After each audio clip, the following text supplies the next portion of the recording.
Hello my dear friends, I heartily welcome you all in my channel Oxy MBBS. Today in this video we are going to discuss on a very important topic और इस rainy season में बहुत ज़्यादा cases आते हैं इसके acute diarrhoea के।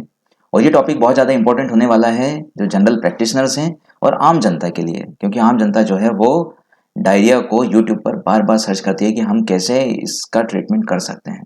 तो आप घर बैठे इसका ट्रीटमेंट कर सकते हैं इस वीडियो को समझने के बाद, ठीक है। तो अक्यूट डायरिया समझते हैं। सबसे पहले समझते हैं कि अक्यूट डायरिया होता क्या है। If a person is passing loose or watery or bloody stools more than or equal to 3 times per day less than 2 weeks, मतलब कोई पर्सन है जो पहले नॉर्मल स्टूल पास करता था लेकिन अब जो स्टूल पास कर रहा है वो कैसा है, लूज है, जिसकी कंसिस्टेंसी कैसी है, सेमी सॉलिड टाइप का है, लूज है या वाटरी हो सकता है या लूज वाटरी स्टूल के साथ उसके अंदर ब्लड भी आ सकता है। और वो कितनी बार फ्रेश होने के लिए जा रहा है पर्सन, 3 या 3 से ज्यादा बार एक दिन में। और ये जो पासिंग ऑफ स्टूल है वो अभी कितना है, लेस देन 2 वीक्स, मतलब कि 2 वीक्स के अंदर अगर ये कंडीशन बन रही है कि passing of stool more than और equal to 3 times per day less than 2 weeks, तब हम क्या कहेंगे, अक्यूट डायरिया। अगर 2 वीक से ज्यादा डायरिया हो रहा है पेशेंट को तब हम बोलेंगे क्रोनिक डायरिया। अक्यूट डायरिया के कॉजेज अलग हैं और क्रोनिक डायरिया के कॉजेज अलग हैं, तो दोनों हम समझेंगे। सबसे पहले आज इस वीडियो में हम समझेंगे अक्यूट डायरिया। अब क्वेश्चन यह आता है, सबसे हमने समझ लिया कि अक्यूट डायरिया की डेफिनेशन क्या है। अब क्वेश्चन यह आता है कि हमें डायरिया होता क्यों है, why do we have diarrhoea. तो वेरी सिंपल, अगर आप अनकुक्ड फूड ले रहे हैं, अनकुक्ड फूड से क्या मतलब है कि वो फूड जिसको आपने प्रॉपरली वॉश नहीं किया या प्रॉपरली कुक नहीं किया। प्रॉपरली वॉश करने से क्या होगा, वेजिटेबल्स या फ्रूट जिनको आपने प्रॉपरली वॉश नहीं किया या प्रॉपरली कुक नहीं किया, प्रॉपरली वॉश करने से क्या होगा कि जो भी फूड के ऊपर पैथोजेंस होंगे वो क्या हो जाएंगे, वॉश हो जाएंगे, साफ हो जाएंगे। प्रॉपरली कुक करने से क्या होगा कि जो भी पैथोजेंस होंगे फूड के अंदर, फूड पार्टिकल्स के अंदर प्रॉपर हीट मिलेगी, तो हीट की वजह से क्या होंगे, वो पैथोजेंस ऑटोमेटिकली डिस्ट्रॉय हो जाएंगे, तो आपको डायरिया होने के चांसेस बहुत ज्यादा कम हो जाएंगे। दूसरी कंडीशन ये हो सकती है कि आप वो पानी पी रहे हैं जो डिसइंफेक्टेंट है। डिसइंफेक्टेंट पानी से क्या मतलब है कि वो पानी पी रहे हैं जो आपने प्रॉपरली बॉईल नहीं किया, जिसको आपने प्रॉपरली उबाला नहीं, या फिर वो पानी पी रहे हैं जो अनक्लोरिनेटेड है, मतलब कि क्लोरिनेटेड वाटर आप नहीं ले रहे हैं, या फिर वो पानी पी रहे हैं जो आरओ वाला पानी नहीं है। तो आपको क्या हो सकता है, ऐसे पानी के अंदर इन्फेक्टेड एजेंट्स हो सकते हैं, माइक्रोब्स, पैथोजेंस, बैक्टीरिया या फिर पैरासाइट्स हो सकते हैं, जिसकी वजह से आपको डायरिया हो सकता है। अब मन में क्वेश्चन ये आता है कि आप जब अनकुक्ड फूड या डिसइंफेक्टेंट वाटर लेते हैं तो इससे होता क्या है। If you are taking infected food और water, then the pathogens that are present, pathogens, microbes or parasites that are present in the food remains intact। Food के अंदर क्या है, इंटेक्ट रहते हैं, जिसकी वजह से क्या होता है, वो हमारी जीआईटी या आहार नाल के अंदर चले जाते हैं, जिसकी वजह से हमें क्या होता है, डायरिया हो जाता है। अब क्वेश्चन ये आता है कि वो पैथोजेंस या माइक्रोब्स या पैरासाइट्स जो या बैक्टीरिया जो अनकुक्ड फूड या अन डिसइंफेक्टेंट वाटर के अंदर जो प्रेजेंट थे, वो ऐसा क्या करते हैं जिसकी वजह से हमें डायरिया हो जाता है। So the question is how these pathogens causes diarrhoea. तो very simple my dear friends, इस फोटो के थ्रू हम समझेंगे कि ये हमारी क्या है, इंटेस्टाइन है, ठीक है, और ये इंटेस्टाइन का ल्यूमेन है जहां पर फूड पार्टिकल्स रहते हैं, ठीक है, जहां से हम फूड पार्टिकल्स लेते हैं। तो ये अनकुक्ड फूड या ड्रिंकिंग वाटर से ये पैथोजन जो है वो हमारी बॉडी के अंदर एंटर कर गया है, ठीक है। अब ये पैथोजन क्या करेगा, हमारी जीआईटी के अंदर जाके, अगर हमारा इम्यून सिस्टम अगर अच्छा है, हमारी प्रतिरोधक क्षमता अच्छी है, तो इस पैथोजन को हम डिस्ट्रॉय कर देंगे और डायरिया नहीं होने देंगे। लेकिन अगर हमारा इम्यून सिस्टम वीक है, कमजोर है, तब ये पैथोजन जो है वो डोमिनेंट कर जाएंगे, उनको चांस मिल जाएगा जीआईटी को इन्फेक्शन करने के लिए। तो ये क्या करते हैं, जो हमारे फूड पार्टिकल्स या पानी के अंदर जो भी सोडियम आयंस होते हैं उसका हमारे ब्लड के अंदर रीएब्जॉर्प्शन बंद कर देते हैं, रोक देते हैं, ठीक है। और दूसरा काम क्या करते हैं कि जो हमारे ब्लड के अंदर या हमारी जीआईटी वॉल के अंदर जो सेल्स हैं उनके अंदर जो क्लोराइड आयंस होते हैं उनका सिक्रेशन बढ़ा देते हैं। मतलब जीआईटी के ल्यूमेन के अंदर सोडियम आयंस और क्लोराइड आयन की एक्सेस हो जाती है। क्या हो जाती है? एक्सेस हो जाती है। और हम जानते हैं कि सोडियम और क्लोराइड जो है वो हमारी बॉडी से, अगर जीआईटी के ल्यूमेन के अंदर ये दोनों आयंस ज्यादा होंगे तो ये क्या करेंगे? पानी को अपनी तरफ खींचेंगे। जीआईटी वॉल की जो सेल्स हैं उसमें से भी और ब्लड के अंदर से भी ये क्या करेंगे? पानी को खींचेंगे। और पानी को खींचने की वजह से क्या होगा? जो स्टूल होगा वो कैसा हो जाएगा? सेमी सॉलिड या वाटरी या ब्लडी स्टूल हो सकता है। ठीक है, तो यहां पर पानी आ गया जीआईटी के ल्यूमेन के अंदर। अब क्या होगा? पर्सन को लूज या वाटरी डायरिया या फिर bloody diarrhoea, as you can see here.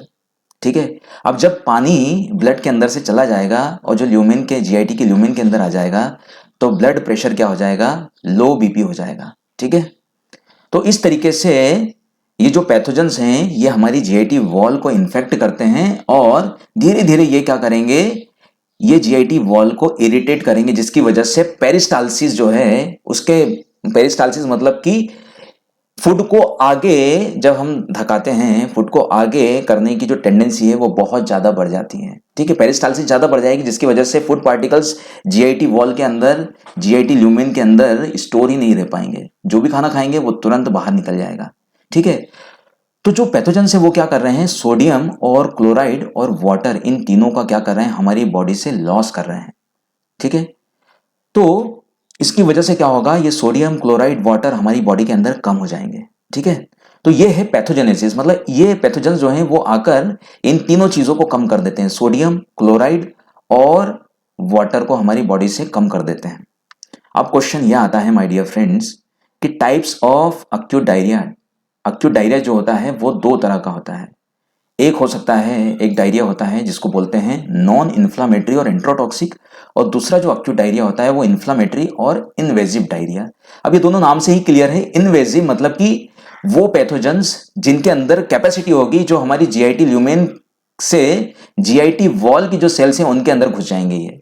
ये क्या है? पावरफुल है। ये जीआईटी वॉल के अंदर घुस जाएंगे और क्या करेंगे? इन्फ्लामेटरी और इन्वेजिव डायरिया। और कुछ पैथोजेंस जो होते हैं वो वीक होते हैं, जो जीआईटी वॉल या जीआईटी सेल्स के अंदर घुस नहीं पाते हैं, वीक होते हैं, और ये क्या कराते हैं? नॉन इन्फ्लामेटरी और एंट्रोटॉक्सिक डायरिया कराते हैं। तो इन्फ्लामेटरी और इन्वेजिव डायरिया कौन कराएंगे? वो पैथोजेंस जो जीआईटी वॉल के अंदर एंटर कर जाएंगे। और नॉन इन्फ्लामेटरी और एंट्रोटॉक्सिक कौन से बैक्टीरिया, कौन से पैथोजेंस कराएंगे? जिनकी कैपेसिटी, जिनकी पावर नहीं है जीआईटी वॉल के अंदर घुसने की। ठीक है, तो वो बाहर से ही जीआईटी वॉल के ऊपर अंदर से ही चिपक के ये क्या करेंगे? डायरिया कराएंगे। तो नॉन इन्फ्लामेटरी और एंट्रोटॉक्सिक डायरिया जो होता है वो वाटरी टाइप का डायरिया होता है। लेकिन जो इन्फ्लामेटरी या इन्वेजिव टाइप का डायरिया होता है वो कैसा होता है? ब्लडी डायरिया होता है। क्या होता है कि ये सेल्स को इन्फेक्ट करेंगे इसके अंदर घुस के, और जो ब्लड है उसको क्या करेंगे? ब्लड वेसल्स को डिस्ट्रॉय करेंगे, जिसकी वजह से क्या होगा? ब्लड जो है वो स्टूल के अंदर पास होना स्टार्ट हो जाएगा। ठीक है, तो दो टाइप का डायरिया है, एक तो नॉन इन्फ्लामेटरी या जिसको हम एंट्रोटॉक्सिक। एंट्रोटॉक्सिक मतलब कि सिर्फ इंटेस्टाइन की वॉल के अंदर ही ये टॉक्सिन चिपक के रह जाते हैं, अंदर नहीं घुस पाते हैं। लेकिन इन्वेजिव के अंदर अंदर घुस के टॉक्सिन्स रिलीज करते हैं और कॉजेज ब्लडी डायरिया। तो वाटर डायरिया किस में होगा और ब्लडी डायरिया किस में होगा, यह अब आप अच्छी तरीके से बता सकते हो। इसके बाद बात आती है कि वाटरी डायरिया कौन कौन से पैथोजेंस करा सकते हैं और ब्लडी डायरिया कौन कौन से पैथोजेंस करा सकते हैं। तो वाटरी डायरिया को हम नॉन इन्फ्लामेटरी या एंट्रोटॉक्सिक डायरिया भी कहते हैं, और ब्लडी डायरिया को हम इन्फ्लामेटरी या इन्वेजिव डायरिया कहते हैं। अगर वाटरी डायरिया के सिम्टम्स की बात करें तो इसमें नोजिया हो सकता है, मतलब कि पेशेंट को वॉमिटिंग जैसा लग सकता है या वॉमिटिंग हो सकती है, एब्डोमिनल पेन, पेट में दर्द या पेट में मरोड़ या क्रैम्प्स हो सकते हैं, और इसमें क्या होगा? वाटरी डायरिया होगा। लेकिन ब्लडी डायरिया में क्या होगा? फीवर, क्योंकि यहाँ पे इन्फ्लामेशन हो रहा है तो यहाँ पे पेशेंट को क्या होगा? फीवर भी होगा, एब्डोमिनल पेन भी होगा, और जो डायरिया होगा वो ब्लडी स्टूल भी हो सकता है। ब्लडी स्टूल के साथ साथ म्यूकोपरुलेंट, मतलब कि उसमें चिपचिपा टाइप का डायरिया होगा इसमें। और इसमें क्या होगा? टेनेस्मस, मतलब कि ब्लडी डायरिया जब होगा ना पर्सन को, पेशेंट को, तो बार बार फ्रेश होने की इच्छा रखेगा पेशेंट, मतलब बार बार फ्रेश होने जाएगा, बार बार टॉयलेट जाएगा पेशेंट। टेनेस्मस मतलब कि बार बार फ्रेश होने की इच्छा होना, urge to fresh to pass stool frequently, बार बार स्टूल पास करने की इच्छा रखना, उसको बोलते हैं टेनिस्मस। अब वाटरी डायरिया मैंने आपको बताया कि ये ज्यादा पावरफुल नहीं होते हैं। तो जैसे एंट्रोटॉक्सिक ई कोलाई, जिसे हम ईटेक भी बोलते हैं, ये कराएगा वाटरी डायरिया। जब ट्रेवलिंग करके हम एक प्लेस से दूसरी प्लेस पे जाते हैं और वहां का खाना पीना जो रहता है वो थोड़ा सा अलग रहता है, जिसकी वजह से क्या हो सकता है, एंट्रोटॉक्सिक ई कोलाई हो सकता है। तो पेशेंट से हम हिस्ट्री ले सकते हैं कि आप कहीं से ट्रेवलिंग करके आए हैं क्या, तो वो बोलेंगे हमको कि हाँ हम ट्रेवलिंग करके आए हैं, तो हम समझ जाएंगे कि पेशेंट को क्या हुआ है, एंट्रोटॉक्सिक ई कोलाई की वजह से डायरिया हुआ है। विब्रियो कोलरी वाला जो बैक्टीरिया है, पैथोजन है, वो किसकी वजह से होता है, कंटेमिनेटेड वाटर पीने की वजह से। क्लोस्ट्रीडियम डिफिसिल, जो कि अगर आपने कोई एंटीबायोटिक लिया है, जैसे एमोक्सक्लेव वगैरह लिया है, एमोक्सिसिलिन प्लस क्लेवुलिनेट अगर लिया है, जिसकी वजह से क्या होता है, क्लोस्ट्रीडियम डिफिसिल जो है वो डायरिया करा देता है। स्टेफिलोकोकस ऑरियस, जो कि कंटेमिनेटेड फूड की वजह से होता है। नोरो वायरस, जो कि एडल्ट में होता है, और रोटा वायरस, जो कि चिल्ड्रन में होता है। तो ये पैथोजेंस हैं जो वाटरी डायरिया कराते हैं। Enterotoxic E coli, vibrio cholerae, clostridium difficile, staphylococcus aureus, norovirus या रोटा वायरस। तो हम हिस्ट्री के थ्रू पता कर सकते हैं कि किसकी वजह से डायरिया हुआ है। अगर कोई पर्सन ट्रेवलिंग करके आया है और उसे डायरिया हुआ है तो वो किसकी वजह से है, एंट्रोटॉक्सिक ई कोलाई की वजह से। अगर पेशेंट से हम पूछेंगे, हिस्ट्री लेंगे प्रॉपर, कि आपने क्या कंटेमिनेटेड वाटर पिया था, इधर उधर का पानी पिया था, बिना उबला हुआ पानी पिया था, पेशेंट अगर बोलता है कि हाँ हमने पिया था, तो वो किसकी वजह से है, विब्रियो कोलरी। अगर पेशेंट से पूछेंगे कि आपने कोई एंटीबायोटिक ली थी क्या, तो वो क्लोस्ट्रीडियम डिफिसिल की वजह से है। पेशेंट से पूछेंगे क्या आपने कहीं बाहर का कंटेमिनेटेड फूड लिया था क्या, तो पेशेंट बोलेगा कि हाँ हमने लिया था, तो वो किसकी वजह से है, स्टेफिलोकोकस ऑरियस। और नोरोवायरस या रोटावायरस, ये तो ऑटोमेटिकली रिजॉल्व हो जाते हैं, इसके लिए हमको कुछ नहीं करना पड़ता है।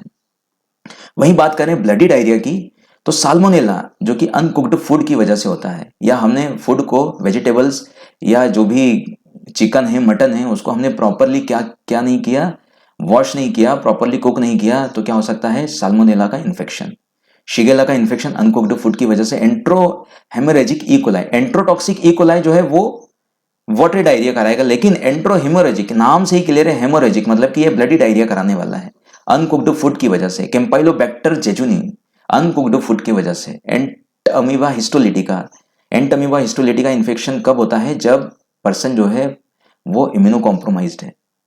ठीक है, इम्यूनो कॉम्प्रोमाइज्ड मतलब कि जिसकी इम्यूनिटी कम है, मतलब जिस पेशेंट की एज अगर ज्यादा है, 60 ईयर से ज्यादा है, तो वो क्या है, इम्यूनो कॉम्प्रोमाइज्ड है, तो उनके अंदर क्या हो सकता है, एंटअमीबा हिस्टोलिटिका का इन्फेक्शन हो सकता है।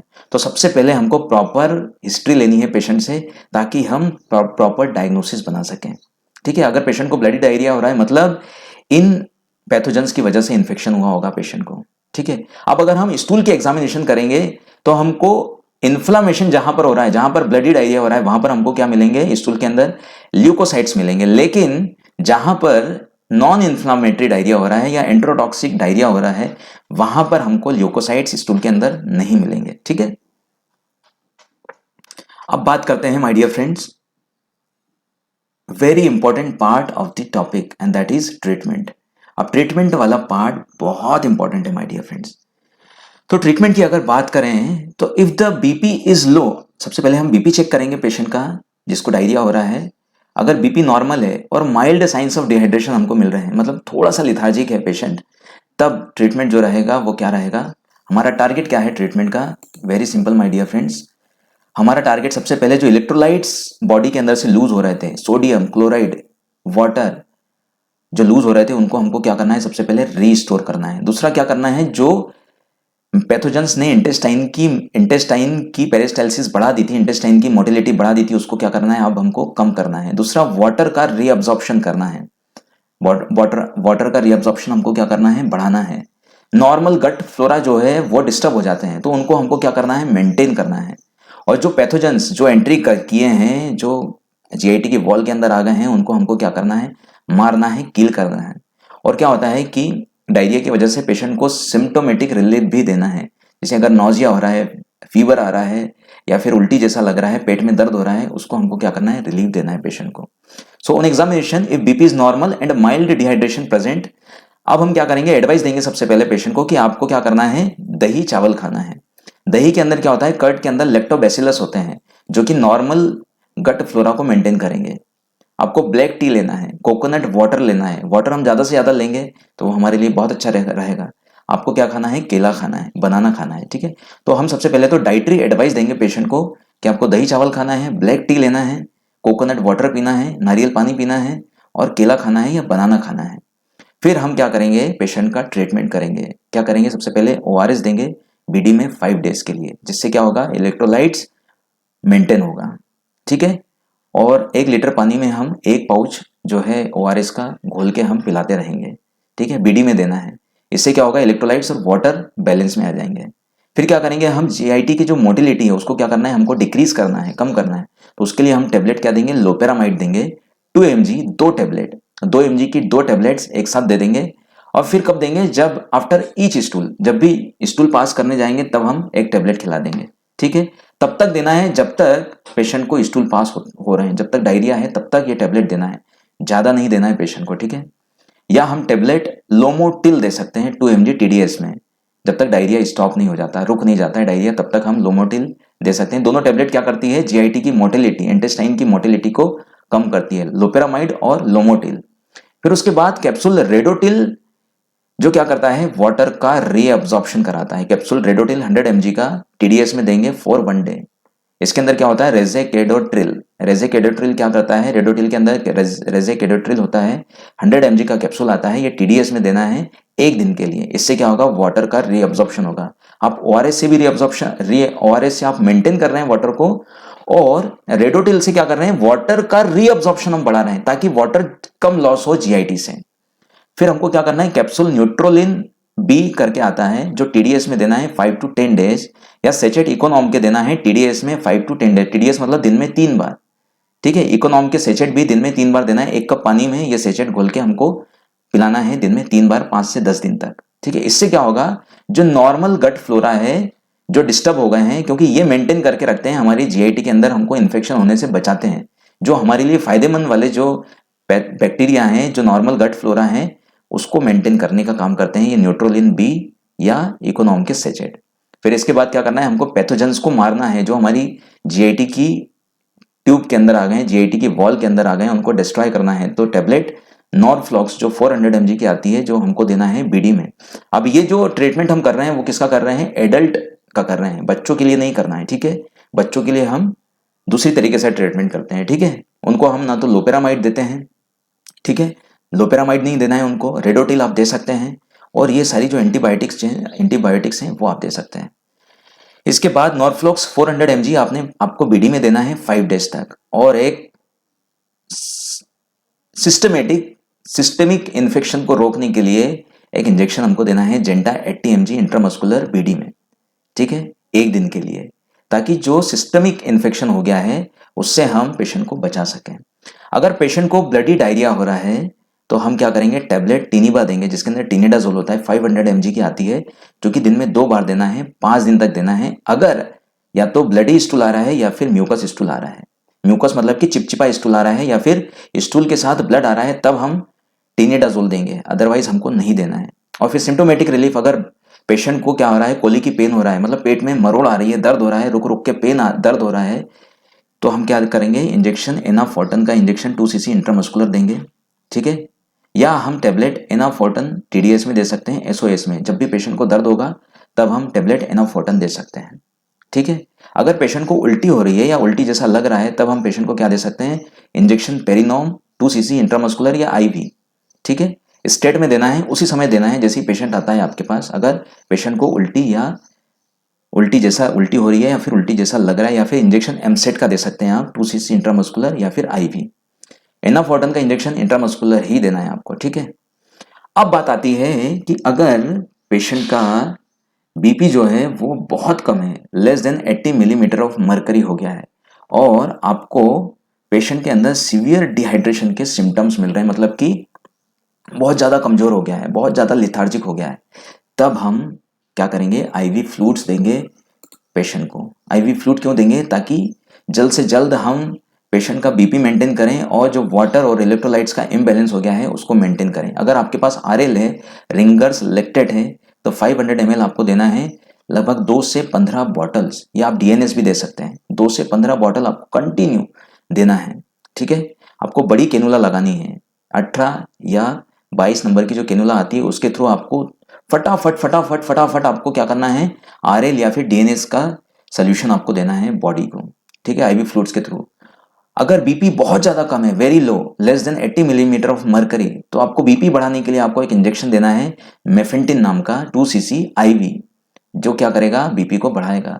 और इंजेक्शन डेकाड्रोन या बेटनेसोल या तो डेक्सामेथासोन या बीटामिथासोन आपको 2 सीसी आईवी देना है, ठीक है, जब तक पेशेंट का बीपी कंट्रोल नहीं हो जाता, नॉर्मल नहीं हो जाता है। और एडवाइस, डाइटरी एडवाइस तो आपको एज इट इज, जैसा आपने ओरल जब बीपी नॉर्मल था तब दिया था, वैसा का वैसा ही डाइटरी एडवाइस देना है। दही चावल खाना है, ब्लैक टी लेना है, नारियल पानी पीना है और केला खाते रहना है। और बाकी जो ओरल जो ट्रीटमेंट है वो तो एज इट इज चलेगा पेशेंट का, ठीक है। So my dear friends, this is all about the acute diarrhea. I hope you have enjoyed the video, and if you really get something from this video, then please share this video as much as possible to your needy friends. And in the last, thanks for watching this video, and I wish you all the very best for your bright future.